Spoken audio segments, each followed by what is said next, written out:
pertemuan yang lalu sudah saya jelaskan bahwa hidup selalu berakhir dengan kematian.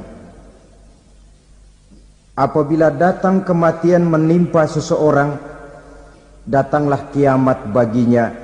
Itu yang disebut dengan kiamat kecil. Hakikatnya mati adalah perpindahan dari kehidupan di dunia ini menuju kehidupan di alam barzakh. Menunggu kita di alam barzakh sampai datangnya saat kiamat, entah 10 tahun, entah 100 tahun, entah 1000 tahun, hanya Allah saja yang maha tahu. Adapun orang-orang beriman yang melakukan amal kebajikan dalam kehidupan di dunia ini, masa penantian yang lama di alam barzakh buat mereka sebentar saja. Tetapi bagi orang-orang kafir yang ingkar, yang tidak beriman kepada Allah, yang hidup di dunia cuma menumpuk-numpuk dosa, tentu penantian di alam barzakh akan merupakan waktu yang sangat lama. Bukankah dalam kehidupan kita waktu itu memang relatif? Contoh misalnya, bagi pemuda-pemudi yang sedang duduk asyik memadu cinta, waktu 4-5 jam saja rasanya cuma 4-5 menit. Tenggelam oleh keasikan. Tapi buat orang yang berbaring di rumah sakit, meratap di balik-balik apa itu tembok derita kata lagu, di balik dinding-dinding penjara, sehari bagai seminggu, seminggu rasa sebulan, sebulan boleh jadi rasa setahun. Penantian yang sangat lama. Kapan kiamat itu akan datang? Ini rahasia Allah.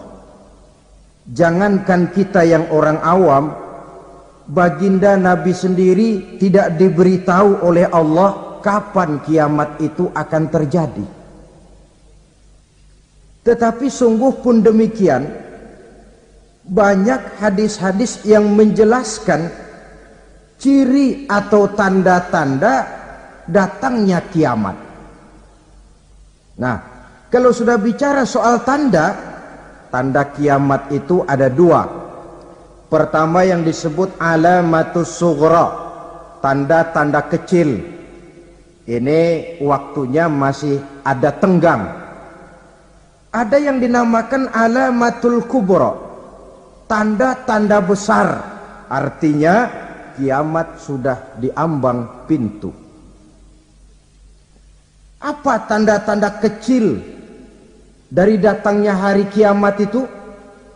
Misalnya kata Nabi, apabila ilmu sudah diangkat oleh Allah, artinya apabila ulama sudah banyak wafat, minat orang belajar agama berkurang, lalu kebodohan nampak merajalela di mana-mana, zina dikerjakan secara terbuka, minuman-minuman keras jadi kebanggaan, itu termasuk di antara tanda-tanda kecil terjadinya hari kiamat. Apalagi misalnya iza waladatil ammatu rabbataha, apabila budak sudah melahirkan tuan. Apa maksudnya? Ada yang mentafsirkan apabila anak sudah bisa membudaki orang tuanya. Orang tua yang melahirkan dia, yang membesarkan dia, demi setelah si anak besar jadi orang berpangkat, bertitel, berharta, berkedudukan, jadilah orang tua itu budaknya. Sehingga sering dibilang kalau orang tua kaya, anak jadi raja. Tapi kalau anak yang kaya, orang tua sering jadi budak. Apalagi munculnya fitnah yang bergelombang, timbul perang antara dua bangsa yang besar, waktu berjalan terasa sangat pendek sekali. Itu merupakan tanda di antara tanda-tanda kiamat. Termasuk di dalamnya sulit membedakan mana laki, mana perempuan. Kan kalau tanda-tanda kayak begini sekarang sudah banyak kita lihat kan. Ulama banyak wafat, penggantinya sulit. Zina dikerjakan berterang-terangan, minuman keras jadi kebanggaan, banyak anak membudaki orang tuanya, sulit membedakan mana laki mana perempuan. Kadang-kadang dari belakang kita lihat perempuan bener, begitu kita colek nengok jenggotan.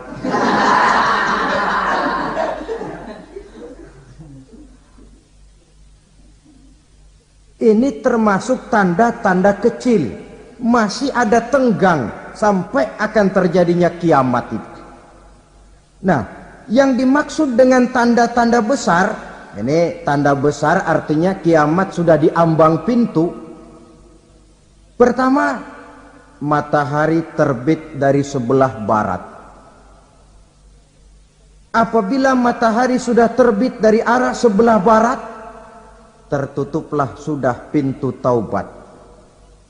Bersabda Nabi kita, la taqumus sa'atu hatta tatlu'a syamsu min maghribiha.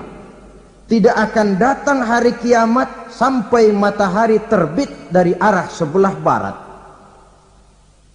Fa iza tala'at, manakala matahari telah terbit dari arah sebelah barat, wara'ahan nasu, manusia banyak menyaksikan itu, amanu ajma'un, mereka pun lalu beriman. Yang tadinya kafir, yang tadinya ingkar, yang tadinya membangkang, setelah melihat matahari terbit dari sebelah barat, buru-buru beriman, berlomba-lomba mengucap dua kalimat syahadat. Tapi apa yang terjadi? Kata Nabi, wadzalika hina la yanfa'u nafsan imanuha lam takun amanat min qabl.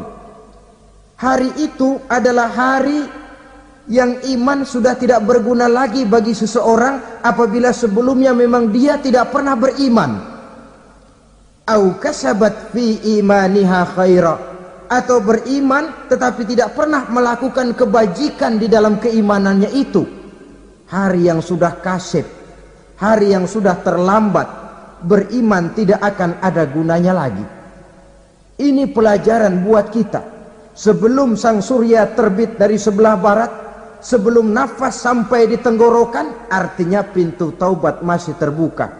Kalau dua hal itu sudah terwujud, nafas sudah sampai di kerongkongan atau matahari sudah terbit dari arah sebelah barat, tertutuplah sudah pintu taubat.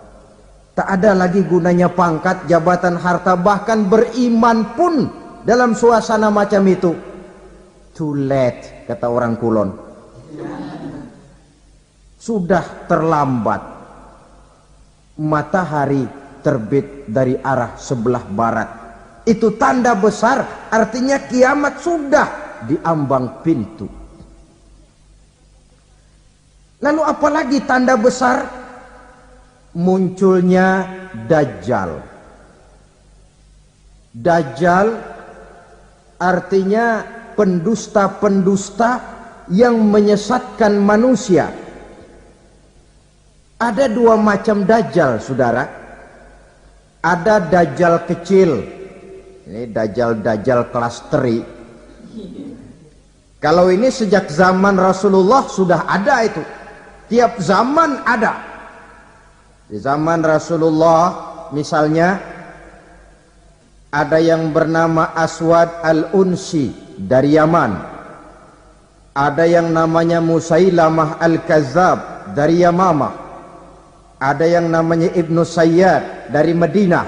Ini Dajjal-Dajjal di zaman Rasul.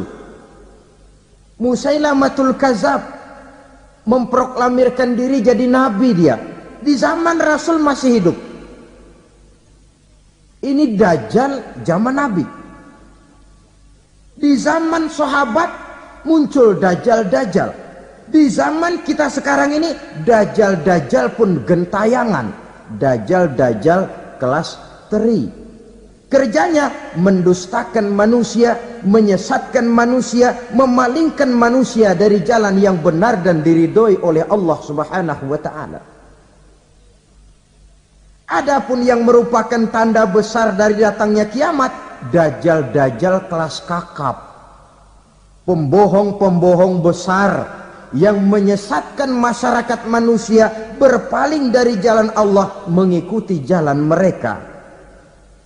Apa sih ciri dajjal itu? Kata Nabi dalam hadis Bukhari Muslim, innad dajjala, sesungguhnya yang namanya dajjal itu yakhruju, satu saat akan muncul mendekati hari kiamat, wa inna ma'ahu ma'an, si dajjal ini membawa air, wa naran, dan juga membawa api. Dua simbol.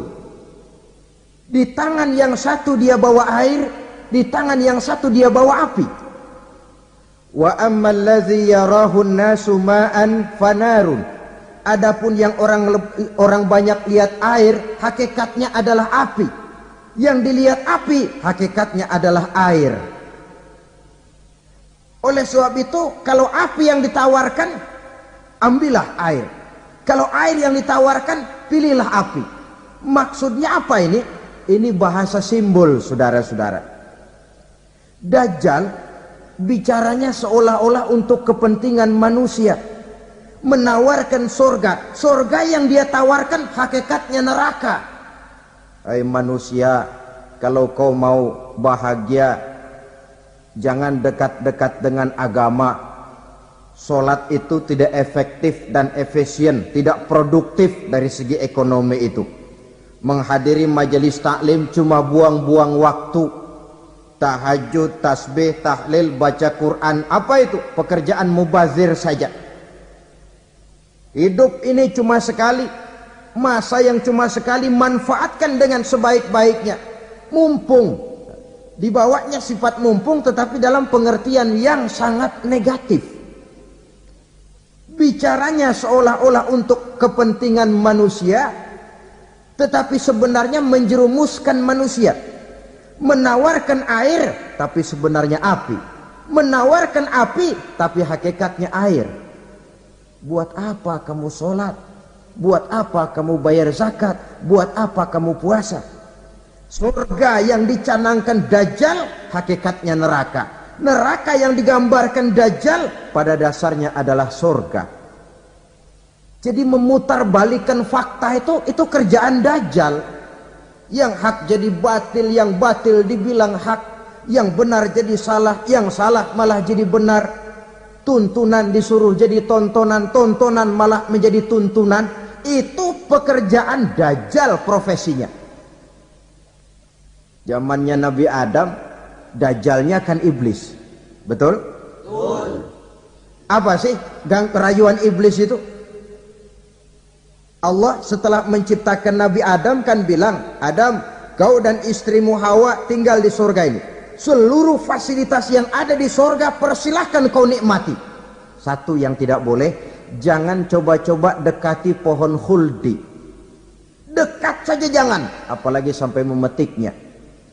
Datang dajjal yang namanya iblis ini. Adam, kamu tahu nggak kenapa tidak boleh makan buah khuldi? Ya nggak tahu, pokoknya saya dilarang. Bodoh kamu Dam.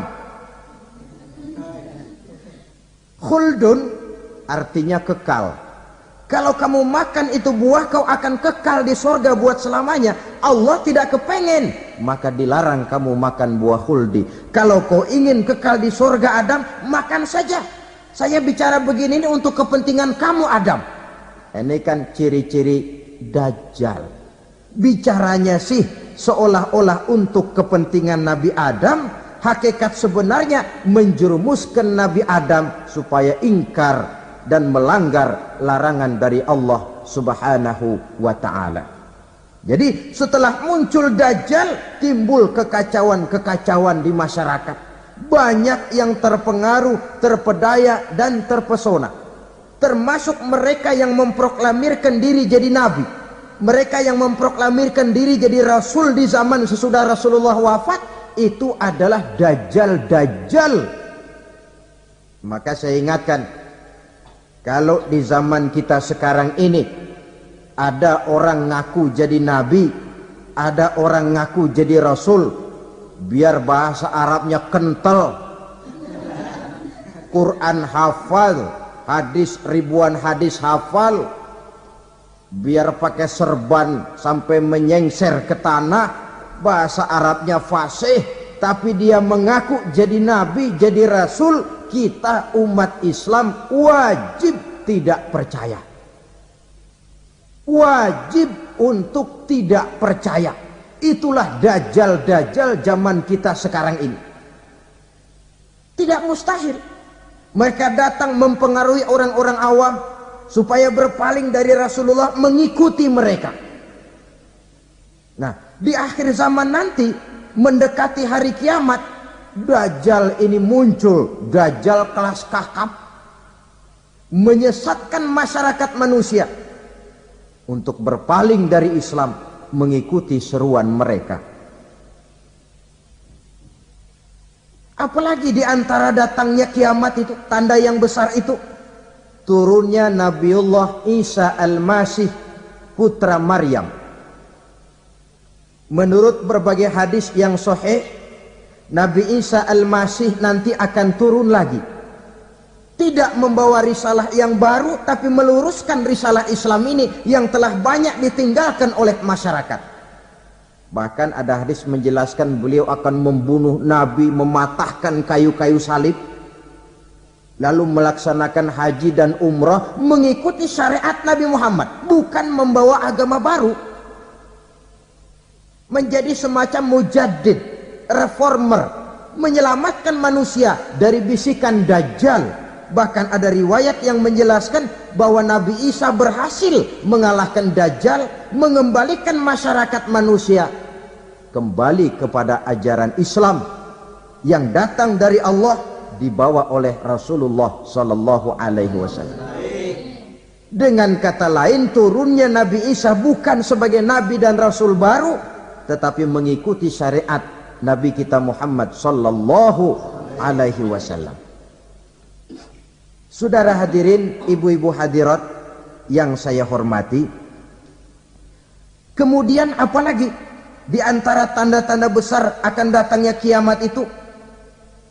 Keluarnya asap atau awan.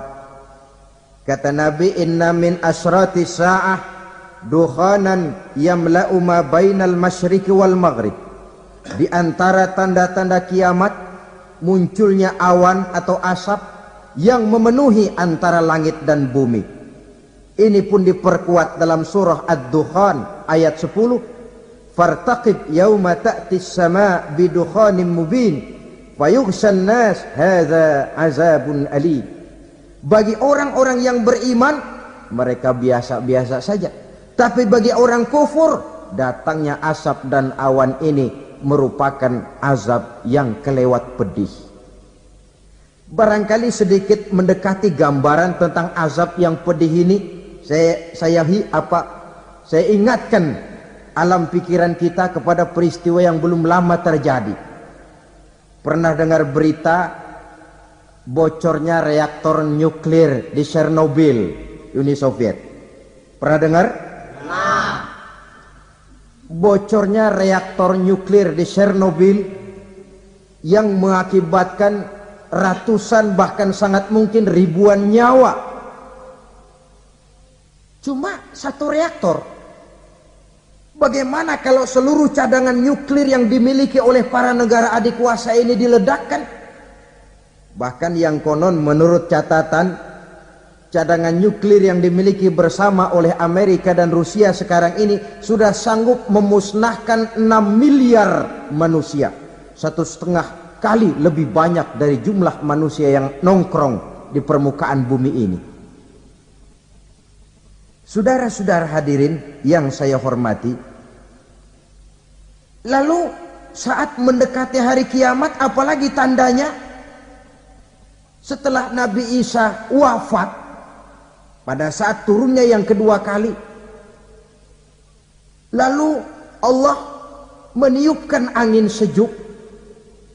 Semua orang-orang beriman, orang-orang baik wafat. Sehingga penghuni bumi ini cuma tinggal lagi terdiri dari orang-orang kafir. Tidak ada lagi di bumi ini yang bisa mengucapkan Allah. Sehingga dalam hadis qudsi itu ada keterangan, Innallaha azza wa jalla yaqulu li Israfil. Allah pernah pesan kepada malaikat Israfil. Kata Allah, Israfil, Iza sami'ta qailan yaqul Allah Allah fa akhirin nafakh 40 sanatan ikraman liqailiha. Hai Israfil, apabila kau dengar di permukaan bumi masih banyak orang yang mengucapkan Allah Allah, maka tunda sangkakala kiamat itu 40 tahun. Untuk apa? Ikraman liqailiha, menghormati orang yang mengucapkan Allah Allah itu. Wah, jadi karena sekarang masih banyak yang mengucapkan Allah, besar hatilah kita, masih jauh kiamat itu. Tapi jangan lupa, kiamat pribadi, kiamat kecil itu yang nggak kita sangka-sangka.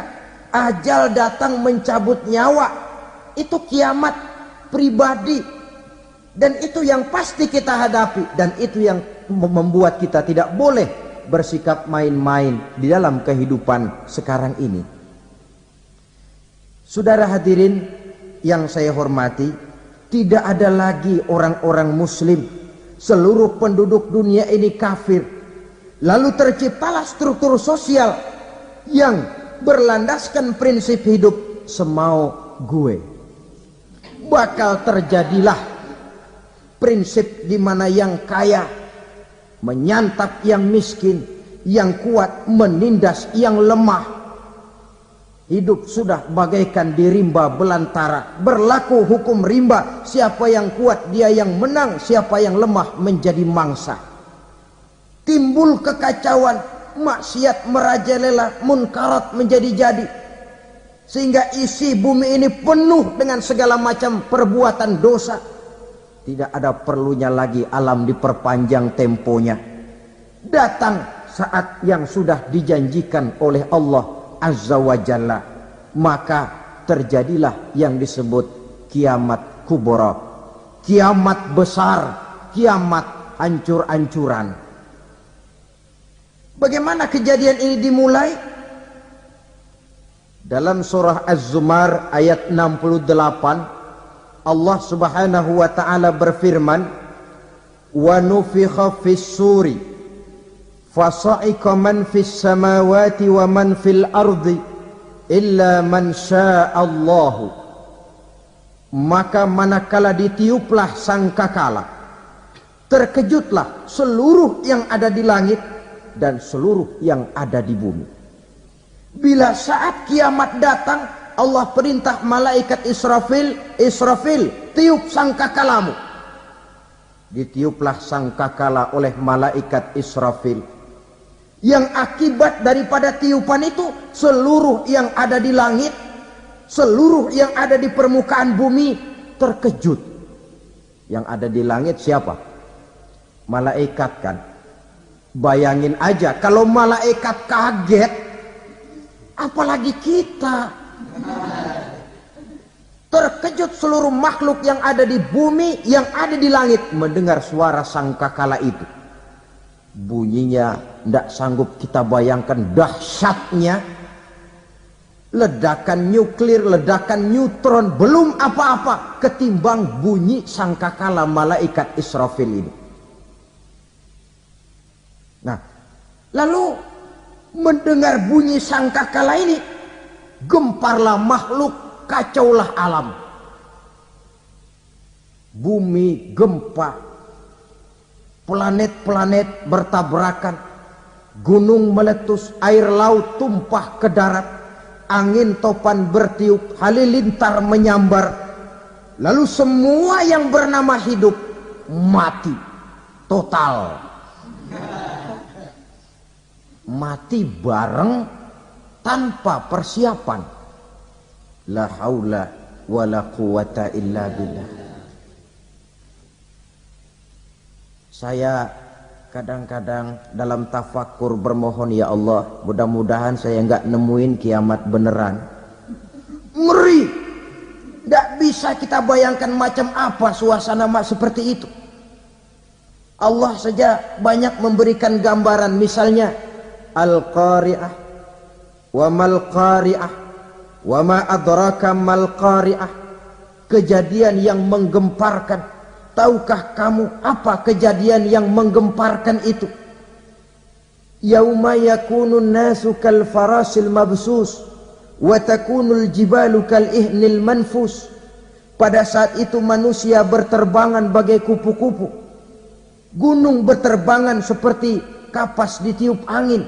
Gunung saja macam kapas, konon lagi manusia. Kematian total, mulai semut sampai gajah mati.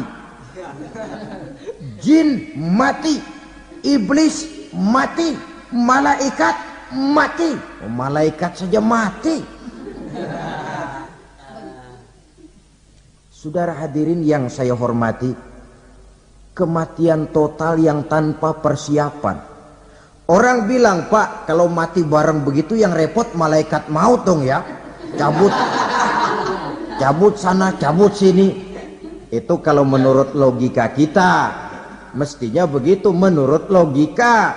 Tapi logika juga yang bilang, enggak perlu serepot itu. Sebab untuk mematikan listrik di wilayah DKI, di wilayah Jakarta, tidak perlu tiap rumah didatengin matiin, ya lama.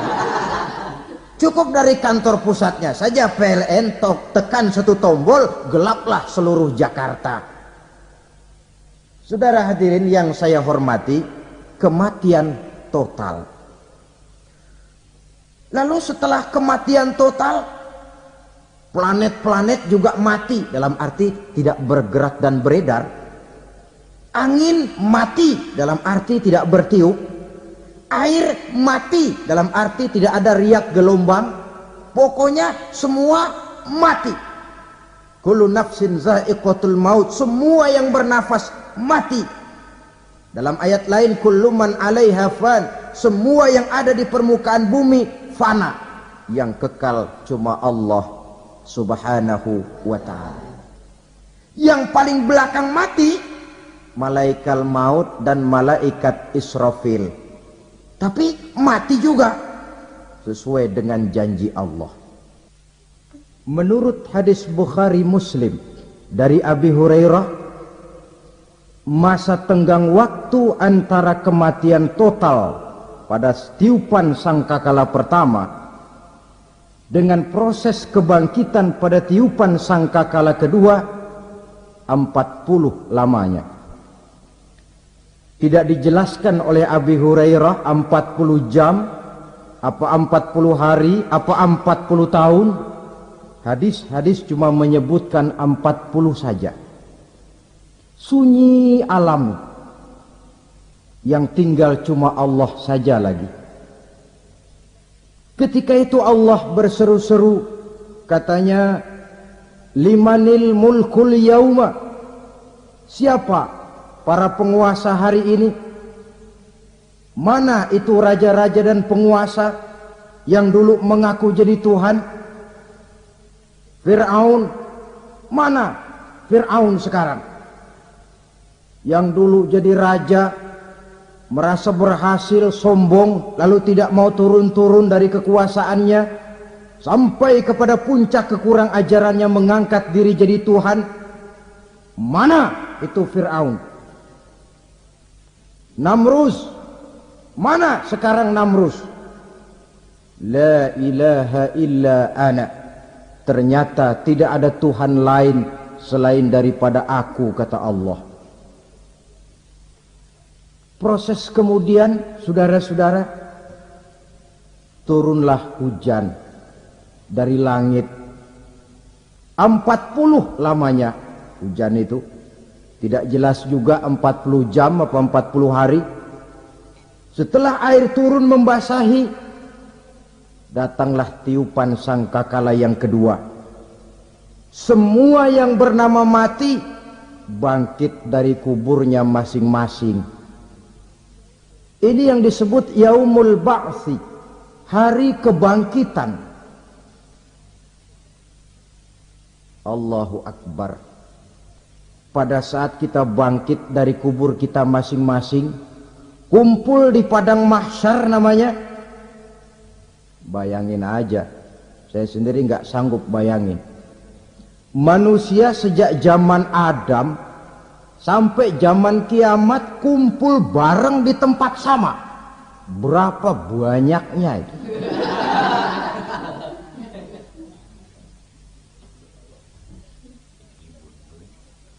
Dan yang luar biasa menurut satu riwayat, pada saat bangkit itu, Masya Allah, roman muka kita berubah,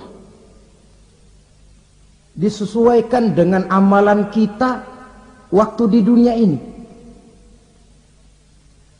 Barang siapa yang waktu di dunia amalannya itu amalan tikus, di akhirat nanti dia bangkit dari kubur, mukanya seperti muka tikus. Gagah betul badannya, tapi mukanya seperti tikus. Kenapa? Amalannya waktu di dunia seperti amalan tikus. Apa amalan tikus itu? Suka ngegeragoti barang yang sudah disimpan rapi-rapi. Orang sudah simpan uang rapi-rapi, simpan perhiasan rapi-rapi, digeragoti oleh tikus. Maling-maling, pencoleng-pencoleng, koruptor-koruptor, itu nanti di akhirat nanti kita lihat mukanya seperti muka tikus. Oh, ini waktu di dunia suka nyolong, mukanya seperti muka tikus. Barang siapa yang waktu di dunia ini amalannya itu amalan macan, dia akan bangkit nanti mukanya seperti muka macan. Apa amalan macan? Macan itu amalannya menang-menangan. Orang yang mau menang saja nggak mau mengalah. Coba lihat di hutan, kenal hutan nggak? Di hutan, raja hutan di mana-mana pasti macan, betul kan? Betul. Padahal hutan belum pernah bikin pemilihan umum. Tapi macan tidak peduli ada pemilihan umum apa tidak, pokok saya raja. Sebab apa? Macan jadi raja itu bukan karena benar, tapi karena kuat jadi raja. Setelah dia jadi raja, rakyat hutan yang mesti dilindungi malah dimakan oleh raja macan. Kambing rakyat hutan dimakan oleh macan. Ayam rakyat hutan dimakan oleh macan. Itu nanti kita lihat di akhirat itu mukanya seperti muka macan, gagah betul. Lalu barang siapa yang di dunia ini amalannya itu seperti amalan anjing, nanti dia punya muka seperti muka anjing. Apa amalan anjing? Pertama, anjing itu kalau disuruh jaga rumah, dia tidak bisa membedakan mana maling, mana tamu. Biar yang datang maling, kalau bawa tulang, anjing kalem. Yang kedua, anjing itu akan setia kepada siapa saja yang memberinya roti. Siapa yang memberinya roti, itulah majikannya. Apa kata majikannya, pasti dia laksanakan. Soal benar atau salah, dia tidak peduli. Setelah anjing dapat roti, dia tidak punya pilihan lain kecuali bilang, abdi mah kumaha juragan wae ayeuna mah.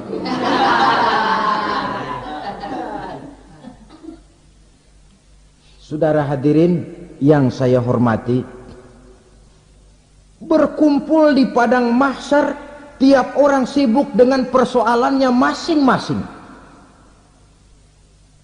Matahari waktu itu didekatkan oleh Allah, panas luar biasa. Ada yang saking panasnya itu mencucurkan peluh keringat sampai sebatas mata kakinya, ada yang keringatnya sampai sedengkulnya, ada yang keringatnya sampai sepusatnya, ada yang keringatnya mengalir sampai sebahunya, ada yang kelelap oleh keringatnya sendiri, sementara orang di sampingnya nggak apa-apa. Bergantung lagi amalan dia waktu di dunia ini. Saudara-saudara, sebagian orang dalam kepanikan padang mahsyar berombong-rombong datang mereka menghadap Nabi Adam. Ya Adam, anta abal bashar.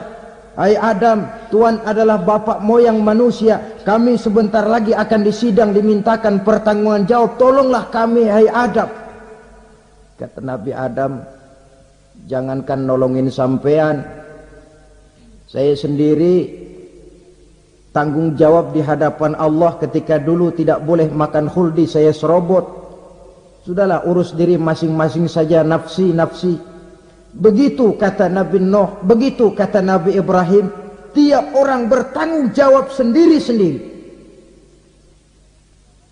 Ketika itulah saudara-saudara, nikmatnya menjadi umat Nabi besar Muhammad sallallahu alaihi wasallam. Sebab apa?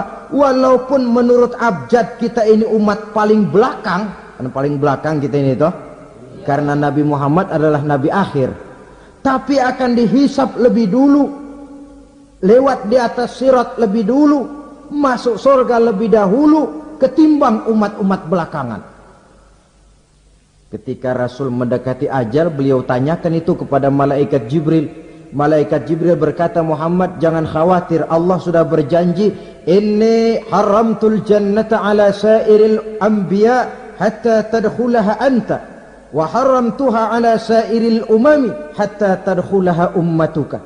Surga aku haramkan buat seluruh nabi kecuali kalau engkau Muhammad sudah masuk ke dalamnya, dan surga aku haramkan buat seluruh umat kecuali kalau umatmu Muhammad sudah masuk ke dalamnya. Logikanya, walaupun menurut abjad kita umat paling belakang, bakal dihisap paling dulu, lewat di atas sirat paling dulu, masuk surga paling dulu, kalau mampir ke neraka juga paling dulu. Ya resiko. Jangan mau enaknya aja paling dulu. Saudara hadirin yang saya hormati, setelah masa kebangkitan itu jangan dikira begitu bangkit langsung diperiksa, masih menunggu menanti ribuan tahun perhitungan padang mahsyar untuk sampai kepada proses yang disebut yaumul hisab, hari perhitungan. Seorang demi seorang bakal dipanggil. Bayangkan saja, kita se-RT saja di absen, kadang-kadang perlu waktu lama. Ini manusia sejak zaman Nabi Adam sampai datang hari kiamat, satu demi satu disidang di hadapan Qadhi Rabbul Jalil. Status sosial copot sudah waktu itu. Yang pernah jadi hartawan di situ tidak lagi kelihatan kehartawanannya. Yang pernah jadi jenderal tidak lagi dipanggil jenderalnya, yang ustadz tidak lagi dipanggil al-mukarramnya. Seluruh status sosial selesai. Dipanggillah kita seorang demi seorang menghadap Qadhi Rabbul Jalil. Bagaimana proses penghisaban itu? Pertama, proses tanya jawab. Di antaranya ada hadis menyatakan, lan tazula qadama 'abdin yaumal qiyamah hatta yus'ala an arba'i khisalin. Besok di hari kiamat tidak akan bergeser telapak kaki seorang hamba sampai dia ditanya lebih dulu tentang 4 persoalan. Tentang ilmunya. Kemana ilmu itu diamalkan? Tentang umurnya. Di mana umur itu dihabiskan? Tentang masa mudanya. Kemana masa muda itu dipakai? Tentang hartanya. Dari mana harta itu didapat dan kemana harta itu dibelanjakan. Ini termasuk proses tanya jawab. Jadi kalau istilah pengadilan dunia, nama, Fulan bin Fulan. Kamu waktu di dunia diberikan umur panjang untuk apa? Pernah mengalami masa muda, kemana kau habiskan masa remajamu? Kau diamanahkan ilmu, dengan apa ilmumu kau amalkan? Kau diberikan harta, dari mana harta kau dapat, kemana kau belanjakan? Tak seorang pun yang bisa mungkir. Sebab apa? Dikala itu yang menjadi saksi bukan orang. Yang menjadi saksi adalah seluruh anggota badan kita.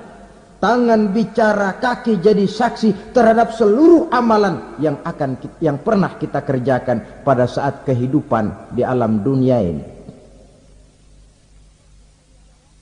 Selesai proses tanya jawab, lalu diperlihatkan buku catatan kita waktu hidup di dunia ini. Jangan lupa Allah itu menyiapkan 2 superkomputer kepada kita. Sebelah ditempelin sebelah kanan, yang sebelah tempelin di sebelah kiri. Komputer itu namanya Raqib dan Atid. 2 malaikat yang apabila baik kita lakukan, refleks saja akan menulis kebajikan kita. Jahat kita kerjakan, akan tertulis. Catatan itu nanti diperlihatkan kepada kita. Waduh, alangkah malunya pada saat diperlihatkan catatan kita, buku rapot kita merah melulu. Barangkali diperiksa sambil diomelin, brengsek lo. Buku merah melulu begini, bagaimana waktu hidup di dunia? Tidak cukup diperlihatkan buku catatan kehidupan, rekaman kehidupan. Rekaman kehidupan kita secara utuh sejak terlahir sampai ajal datang merenggut nyawa. Barangkali mirip dengan video sekarang ini, di mana terekam dengan baik seluruh kegiatan kita sejak yang sekecil-kecilnya sampai kepada yang sebesar-besarnya. Untuk kemudian kita pun menerima balasan.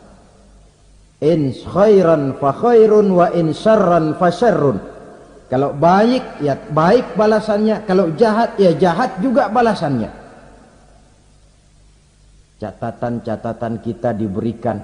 Kalau banyak kebajikannya diberikan di tangan kanan dengan cara yang halus. Kalau banyak kejahatannya diberikan dari sebelah kiri atau dilempar dari belakang.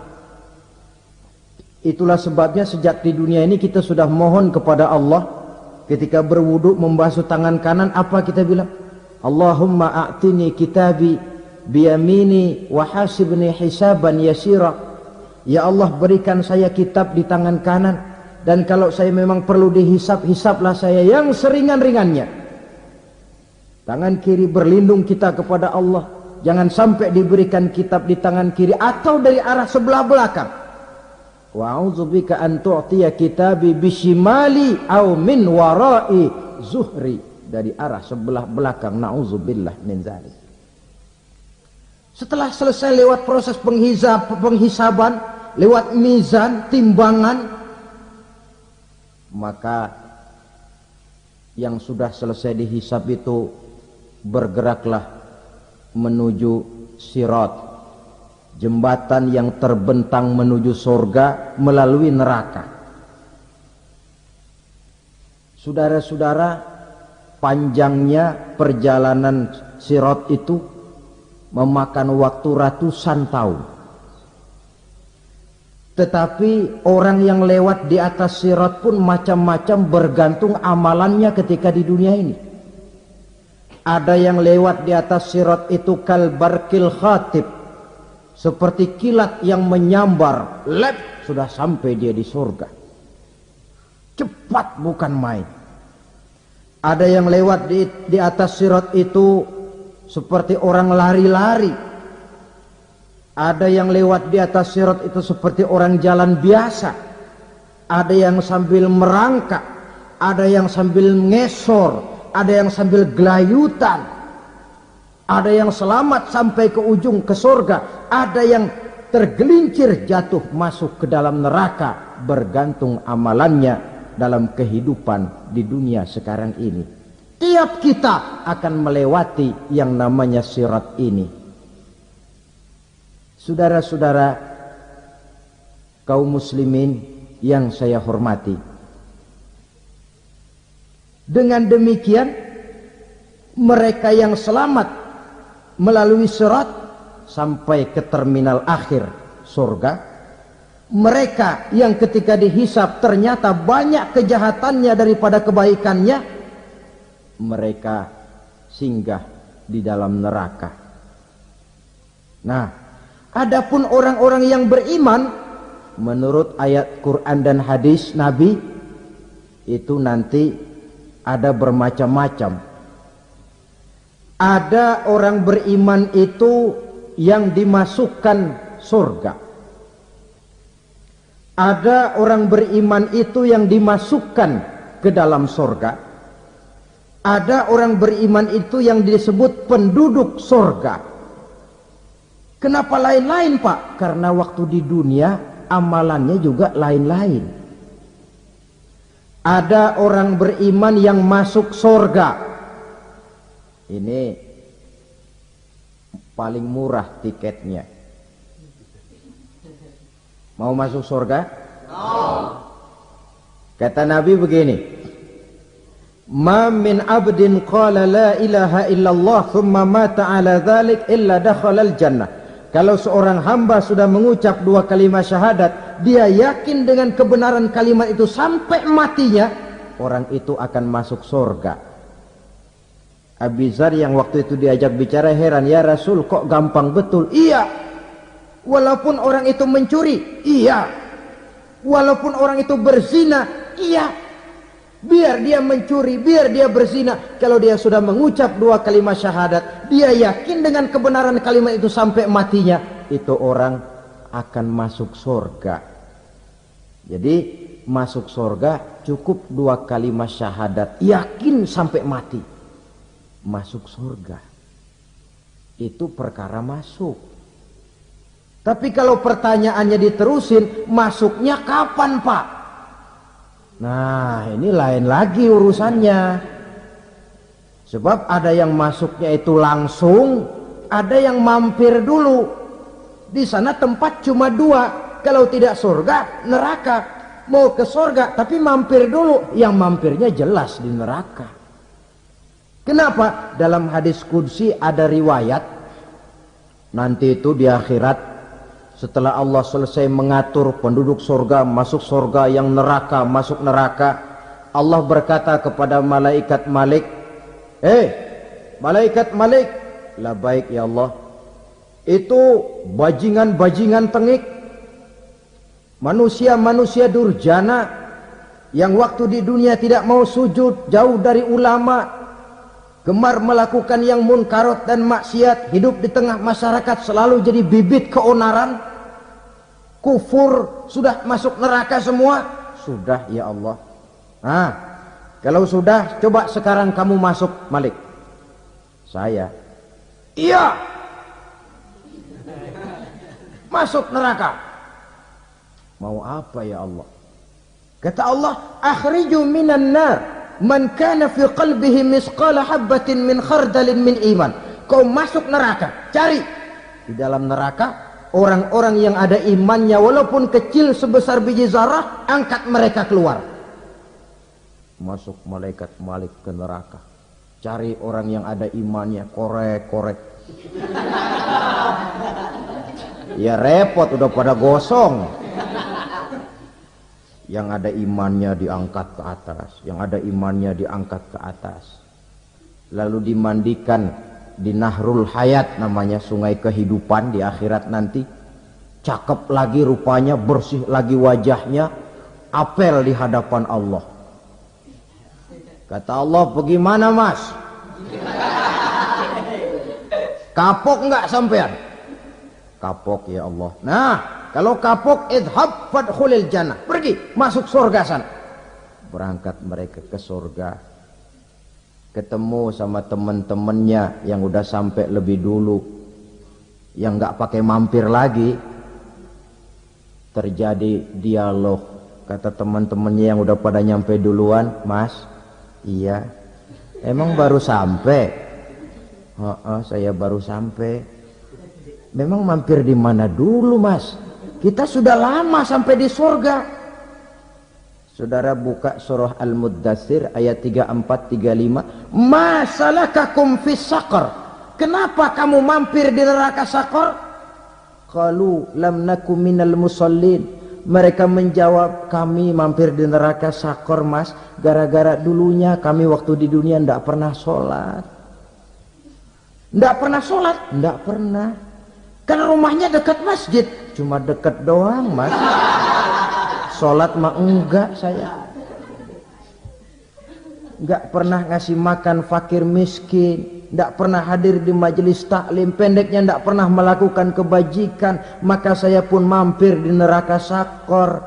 Untung betul saya punya iman, Mas, sedikit. Waktu hidup di dunia dulu saya pernah mengucap 2 kalimat syahadat. Sekali-kalinya waktu mau kawin. Masya Allah. Untung saja kawin. Kalau nggak kawin polos.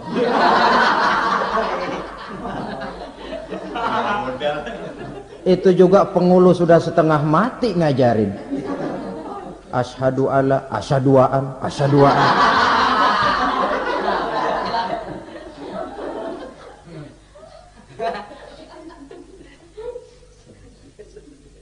Ini namanya masuk surga, ada mampir dulu.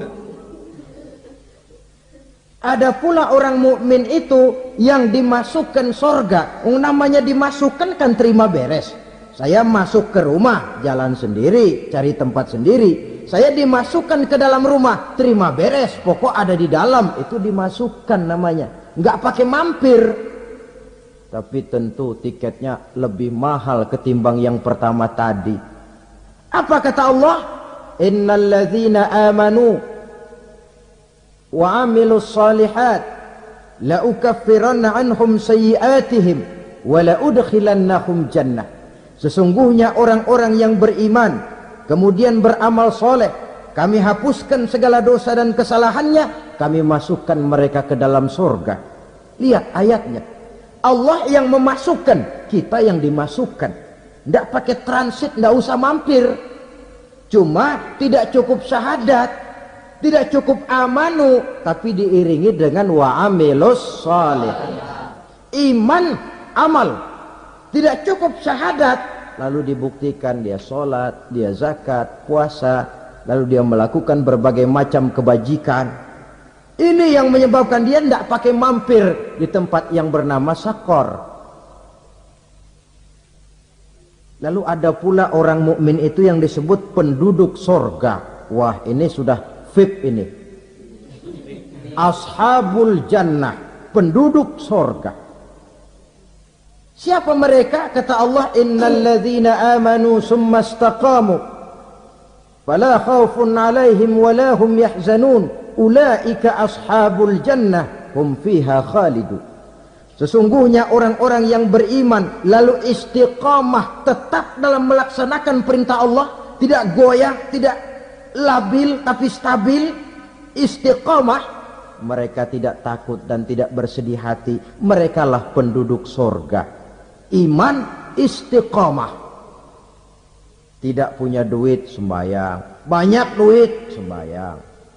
Miskin, sembahyang. Kaya, tetap sembahyang. Istiqomah. Kadang orang kalau susah rajin ke masjid, banyak duitnya ngelihat masjid melengos. Itu yang dibilang waktu miskin hamba Allah, setelah kaya jadi hamba harta. Bergeser, tidak ada nilai istiqomahnya. Saudara-saudara, dengan begitu penduduk neraka itu dua. Ada penduduk permanen, ada penduduk yang semi permanen. Yang semi permanen orang-orang beriman yang mempunyai dosa besar. Mereka masuk ke neraka untuk menerima azab sesuai dengan dosanya. Bila selesai masa azab itu, mereka akan diangkat untuk ditempatkan kembali ke dalam surganya Allah Subhanahu wa ta'ala. Nah, dikala itulah saudara-saudara ada yang disebut syafaat dari Rasulullah Sallallahu Alaihi Wasallam. Tapi tentu jangan lupa syafaat ini ibarat kain menambal dia. Kita punya kain bolong-bolong sedikit, syafaat yang menambal. Solat kita ada kurang dikit, sedekah kita ada campur riak dikit, amalan kita ada tidak karena Allah dikit, kita berharap syafaat. Jadi biarlah kain masih bolong-bolong, yang penting punya kain. Tapi kalau kainnya tidak ada, yang ditambal apanya? Solat tidak, puasa tidak, zakat tidak, berharap syafaat saja. Ya, terlalu berlebihan itu. Saudara hadirin yang saya hormati, apabila selesai proses penghisaban, proses penghitungan, maka dikala itulah manusia terbagi dalam dua kelompok besar. Fariqun fil jannah wa fariqun fis sa'ir. Sekelompok orang-orang beruntung yang masuk ke dalam surga, dan sekelompok lagi masuk ke dalam neraka. Akan memakan waktu untuk menceritakan sifat surga dan neraka, tapi insya Allah pada kesempatan pertemuan lain saya sampaikan. Namun sebagai gambaran umum cukuplah saya sampaikan sebuah hadis qudsi. Allah jelaskan, a'dadtu li'ibadiyas salihin ma la aynun ra'at wa la uzunun sami'at wa la khatara fi qalbil bashar. Aku sediakan buat hamba-hambaku yang soleh, yang tidak pernah terlihat oleh mata, tidak pernah terdengar oleh telinga, dan belum pernah terdetik dalam hati manusia. Jadi kenikmatan surga belum pernah dilihat mata, belum pernah didengar telinga, belum pernah terdetik dalam hati. Pedihnya azab neraka belum pernah terlihat mata, belum pernah terdengar telinga, belum pernah terdetik dalam hati. Saudara hadirin yang saya hormati, oleh karena itu sebagai uraian akhir daripada kiamat ini, marilah sama-sama kita memanfaatkan hidup dengan sebaik-baiknya, supaya jangan timbul penyesalan di hari kemudian nanti. Mudah-mudahan kita seluruhnya diselamatkan Allah dari azab neraka dan mendapat surga dan ridhonya. Sekian dan demikianlah pertemuan kita kali ini. Terima kasih banyak atas segala perhatian. Mohon maaf atas segala kekurangan. Usikum wa nafsi bitaqwallah. Wassalamualaikum warahmatullahi wabarakatuh.